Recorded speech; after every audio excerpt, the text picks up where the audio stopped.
मैं विवेक एक बार फिर से अपने YouTube channel stock trading technique पर आपका हार्दिक स्वागत करता हूं दोस्तों। आज भी निफ्टी ने एक अच्छा वॉलेटाइल सेशन देखा और हम ये कह सकते हैं कि अच्छे उतार चढ़ाव के बाद हम फ्लैट क्लोज हुए और निफ्टी के इन 10 स्टॉक्स के अंदर जिसके ऊपर मैं अपना ओपिनियन आपके साथ रोज शेयर करता हूं उसकी परफॉर्मेंस को तो आप मेरी वीडियो के साथ एनालाइज कर सकते हैं। अब नेक्स्ट वीक और वीकली लास्ट डे में कैसी पॉसिबिलिटी 8 जनवरी के लिए बनती हैं, चलिए उसको एक बार डिस्कस करते हैं। सबसे पहले मैंने गैस अथॉरिटी ऑफ इंडिया का चार्ट स्क्रीन के ऊपर लगाया है और अगर आज का सेशन देखें, हाई से थोड़ा सा स्लाइटली नेगेटिव रहा और 134 के आसपास की क्लोजिंग आई। देखिए मेरा टारगेट ये वाला है 139 का जो मैंने ड्रॉ किया हुआ है और नीचे मैंने अपनी पिछली वीडियो में बोला था कि 128 तक जब तक ये स्टॉक ऊपर है तब तक मैं इसमें बेरिश नहीं हूं और उसका रीजन मैंने आपको बताया भी था कल की वीडियो में भी कि एक बुलिश क्रॉसओवर है। छोटे से अगर एक नेगेटिव ट्रेंड दिखता भी है तो हमने उसमें शॉर्ट की अपॉर्चुनिटी नहीं तलाशनी, वहां पर हमें बाइंग की अपॉर्चुनिटी तलाशनी है और 128 के स्टॉप लॉस के साथ हम इसमें अभी भी बाइंग में रह सकते हैं। अब हम बात करते हैं आईओस अल्ट्राटेक सीमेंट की। अल्ट्राटेक सीमेंट ने देखिए वही बात हुई, मैंने आपको क्या कहा था, जब से मैंने ये ट्रेंड लाइन ड्रॉ की हुई है यहां के ऊपर जब तक हमें क्लोजिंग मिलके एक अच्छी ऊपर की तरफ हमें क्लोज नहीं मिलता तो हम बाइंग देखेंगे नहीं। और मैंने साथ साथ में अपनी पिछली वीडियो में ये भी कहा था कि अगर ये स्टॉक 5500 के नीचे आपको ट्रेड होता दिखे तो आप शॉर्ट पोजीशन भी ले जा सकते हैं। देखिए दिन में हम ऊपर ओपन हुए, मैं आपको दिखाता हूं। देखिए कल की क्लोजिंग से हम ऊपर ओपन हुए 5495 के आसपास, 90 के आसपास हमने ओपनिंग दिखाई और हाई साइड पर देखिए हमने 5540 का हाई भी लगाया, यानी कल से हम 50 रुपीज ऊपर तक गए, यानी ऊपर का ट्रेड हमें देखने को मिला। 50 पॉइंट्स हमने वहां ऊपर बनाए। अगर हम अपनी कल की क्लोजिंग से देखें वहां से एक सडन, क्योंकि क्लियरिंग थी, क्लियरिंग के दिन में अच्छा उतार चढ़ाव देखा जाता है, वहां से एक सेलिंग प्रेशर दिखा और क्लोज हम हुए तकरीबन जहां का हाई बनाया वहां से 100 रुपीज नीचे। तो यहां से हमें कैसा व्यू, जाते जाते किसी ने अगर कोई पोजीशन लेनी थी तो जो मेरी वीडियोस को देखते हैं उसमें मैंने हमेशा हर वीडियो में बताया है कि अगर हमें इसके नीचे क्लोजिंग मिलती हुई दिखती तो हम शॉर्ट पोजीशन भी बना सकते हैं। जैसे यहाँ पे कई बार हमें देखिए यहाँ जाके हम नीचे गिरे, यहाँ जाके हम फिर नीचे गिरे और देखिए यहाँ जाके हम फिर नीचे गिरे और यहाँ भी हम ऊपर तक गए लेकिन अल्टीमेटली आ तो हम नीचे ही गए। तो आप यहाँ के स्टॉप लॉस के साथ 5500 के स्टॉप लॉस के साथ जो नई पोजीशन लेना चाहते हैं मैं उनकी बात कर रहा हूं, अगर हम नीचे ओपन होते हैं कल के सेशन में तो आप शॉर्ट पोजीशन बना सकते हैं 5320 के टारगेट के लिए। पहले ये टारगेट 5300 का था, अब 5320 का है। आईओसी ने एक डोजी क्रिएट किया है और बिल्कुल आप इसमें बाइंग में ही रह सकते हैं। मेरा अभी भी टारगेट 96.50 का है और 93 के स्टॉप लॉस के साथ आप बाइंग में रह सकते हैं। एक डोजी बना है, नीचे जाके ऊपर जाके हम फ्लैट क्लोज हुए हैं जहां हम खुले थे, तो बिल्कुल घबराने की इसमें अभी कोई बात नहीं है। बुलिश क्रॉसओवर इसमें भी है। देखिए ऐसा नहीं होता कि अगर मैंने कोई आज बोल दिया तो मैं अगले दिन अपनी बात पे आप ये कहेंगे आपने कल तो पॉजिटिव बोला था अब आप नेगेटिव हो गए। भैया पॉजिटिव मैंने कल के चार्ट्स के हिसाब से बोला था, अगर आज सेलिंग प्रेशर दिखा तो मैं आज आपको पॉजिटिव कैसे कह सकता हूं? क्योंकि मैं जो आपके साथ बात करता हूं हमेशा 5 मिनट की कैंडल या 15 मिनट की कैंडल या 1 घंटे की कैंडल के साथ बात नहीं करता, मैं एक दिन की कैंडल के हिसाब से बात करता हूं। तो एक दिन की कैंडल के हिसाब से जब मैं इसमें बुलिश हूं तो मैं बुलिश हूं, तो इसलिए आप बाइंग में रह सकते हैं। स्टॉप लॉस होगा 93 का। टाटा मोटर, देखिए टाटा मोटर ने मेरा टारगेट था ऊपर का, मैं आपको थोड़ा सा और एक्सटेंड कर देता हूं। देखिए आप देखिए टाटा मोटर का मैंने टारगेट 202 के आसपास का बताया था, और आज जो हाई लगा 201.20 का, केवल 0.80 का जो एक होता है, ₹1 से भी कम, उससे मेरा ये टारगेट टच होने से रह गया, अगर मैं यहां के हिसाब से बात करूं तो ऐसा नहीं है। इंडिकेटर्स बोलते हैं कि आपको किस डायरेक्शन में ट्रेड लेना है। अब मैं आपको यहां कहूंगा कि यहां से जाके आप अपनी लॉन्ग पोजीशन से एक बार एग्जिट हो जाइएगा 203 के आसपास। यहां से अगर प्राइस यहां अटकता है और फिर नीचे की तरफ ऊपर क्रॉस नहीं कर पाता या इसके ऊपर ट्रेड नहीं होता, तो आप यहां पे एक शॉर्ट पोजीशन भी ले सकते हैं, लेकिन शॉर्ट पोजीशन हैजिंग के साथ होगी।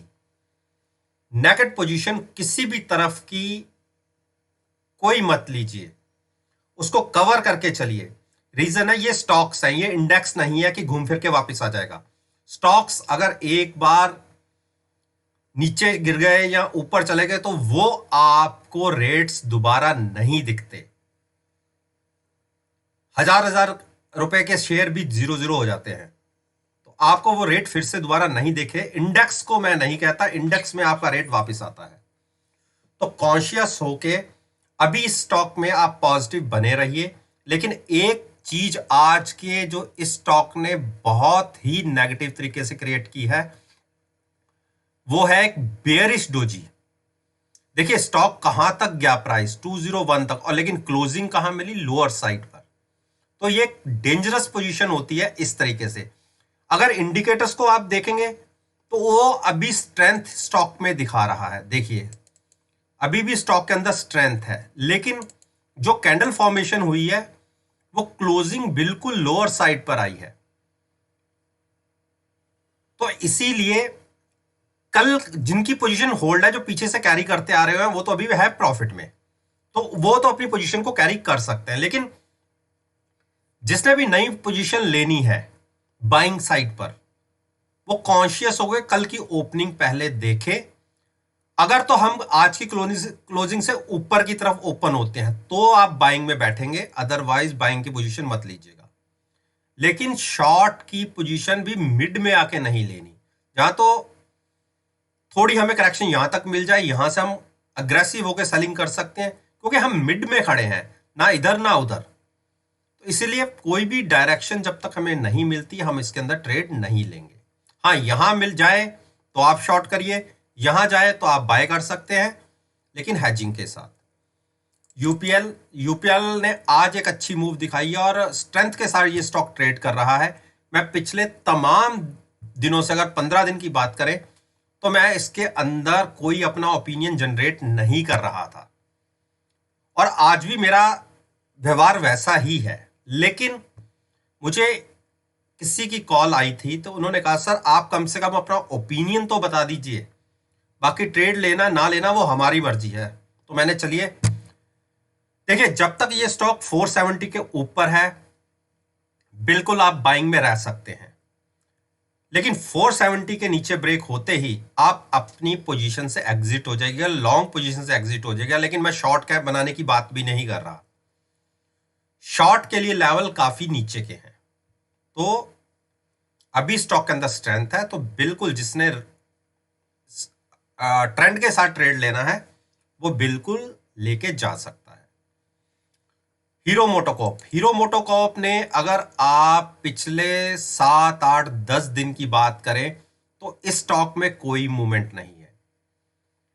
आप देखिए जो 50 डेज मूविंग एवरेज है उसका प्राइस बनता है 3060 और 3070, और जो 20 days volume weightage moving average है वो प्राइस है 3090 और 3100। स्टॉक का प्राइस इसी के बीच में ही ट्रेड ले रहा है।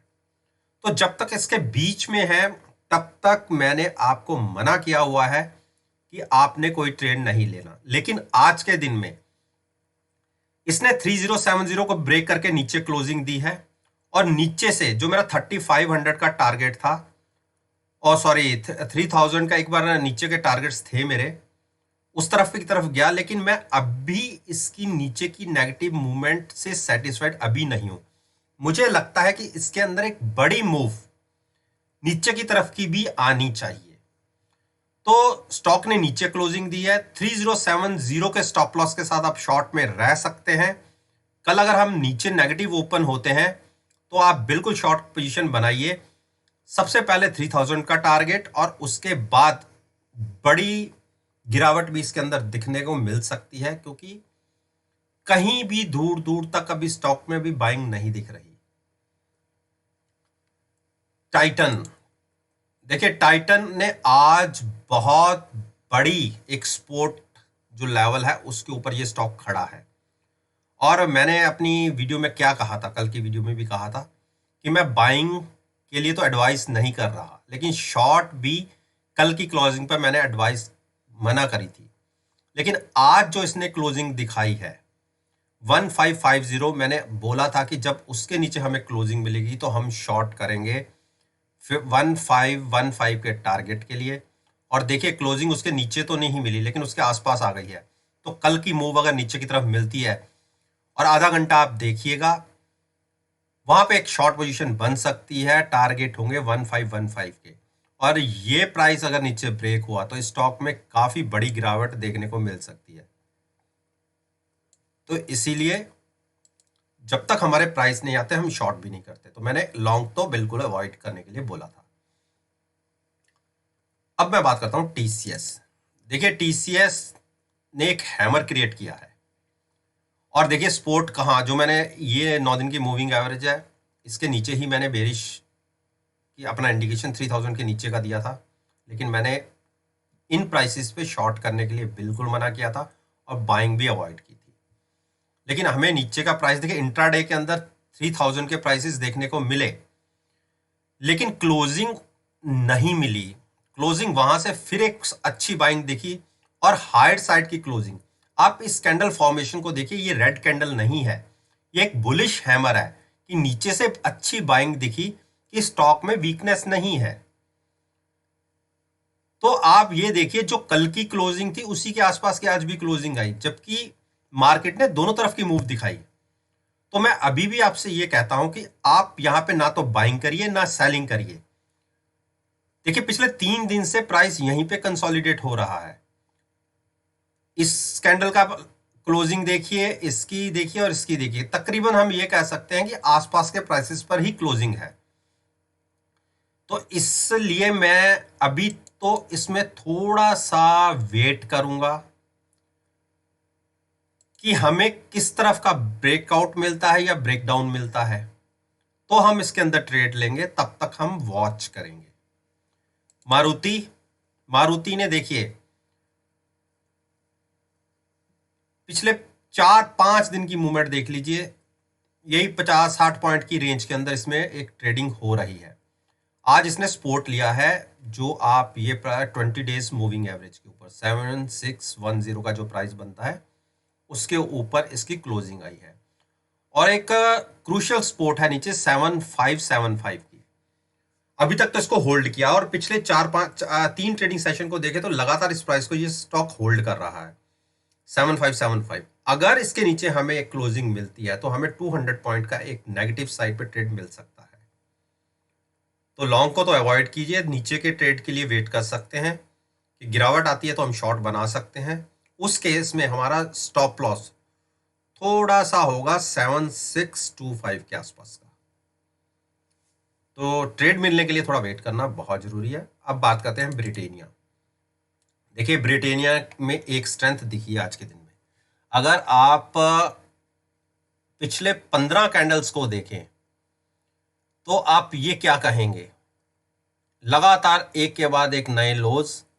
लेकिन आज भी इसने 3500 के आसपास एक प्राइस गया नीचे, वहां से फिर बाइंग दिखी और एक बुलिश हैमर क्रिएट हुआ। देखिए तो यहां से एक आप अंदाजा लगा सकते हैं कि 3500 एक बहुत बड़ी स्टॉक के लिए स्ट्रॉन्ग सपोर्ट है। पिछले 2 बार, आज के दिन में और कल के दिन में, इसने इस प्राइस को तकरीबन 3510 के आसपास को टच किया है और वहां से एक शार्प रिकवरी ऊपर की तरफ दिखी है। लेकिन जो स्ट्रेंथ देखिए, नीचे सपोर्ट तो मिलती है लेकिन बाइंग वैसी नहीं दिख रही कि इस स्टॉक को खींच के ये ऊपर तक ले जाए। 9 दिन की मूविंग एवरेज इस स्टॉक को क्रॉस करना बहुत मुश्किल हो रहा है। अब देखिए यहां से इसने ये मूविंग एवरेज को ब्रेक किया, मैं 21 दिसंबर से बात कर रहा हूं, और कंटिन्यूस देखिए क्लोजिंग इसके नीचे ही बनी हुई है। तो मेरा तो मानना है कि अगर आपको 9 दिन की मूविंग एवरेज के ऊपर क्लोजिंग आती हुई दिखती है तो आप इस स्टॉक को बाइंग करके जा सकते हैं। आज के दिन के लिए वो प्राइस बनता था 3570 का या 75 का मान लीजिए। उसके ऊपर अगर हमें क्लोजिंग मिल जाती तो 3600 एक रेजिस्टेंस थी, उसके बाद 3615 की रेजिस्टेंस है। अगर इन दो रेजिस्टेंस को स्टॉक ने पार कर लिया तो जो सबसे बड़ी रेजिस्टेंस निकल के आएगी वो 3650 की है। केवल ये 50 पॉइंट्स के अंदर 3 रेजिस्टेंस है। अगर स्टॉक ने बड़े वॉल्यूम्स के साथ इसको ब्रेक किया तो आप इस स्टॉक के अंदर तकरीबन 200 पॉइंट्स की एक रैली देखेंगे जो कंटिन्यू होगी तकरीबन 3750 तक की। तो ज्यादा स्टॉक में बेरिश मत होइएगा, कॉन्शियस होके, मैं ये नहीं कह रहा आप यहां से लॉन्ग कीजिए, लेकिन ज्यादा बेरिश मत होइए। मैक्सिमम टू मैक्सिमम मुझे ये स्टॉक बहुत बड़ी गिरावट भी मिली तो 3450 से नीचे जाता नहीं दिख रहा। उस केस में हाईली ओवर सोल्ड हो जाएगा और एक अच्छा बड़ा बाउंस देखने को मिलेगा। तो दोस्तों, ये मैंने आपके साथ निफ्टी इंडेक्स के 10 अच्छी वेटेज रखने वाले शेयर्स के ऊपर अपना ओपिनियन आपके साथ शेयर किया है, और मेरा मानना है कि अगर मेरी वीडियो को आप कल के ट्रेडिंग सेशन के साथ एनालाइज करेंगे, यकीन मानिए आपको बहुत अच्छे पॉजिटिव रिजल्ट्स देखने को मिलेंगे। वीडियो अच्छी लगी हो तो लाइक जरूर कीजिए, शेयर कीजिए और मेरे YouTube चैनल को सब्सक्राइब करना मत भूलिए। इस बात के साथ मैं आपसे विदा लेता हूं और एक नई वीडियो के साथ फिर से आपके सामने आऊंगा। तब तक के लिए धन्यवाद। Take care and have a nice day.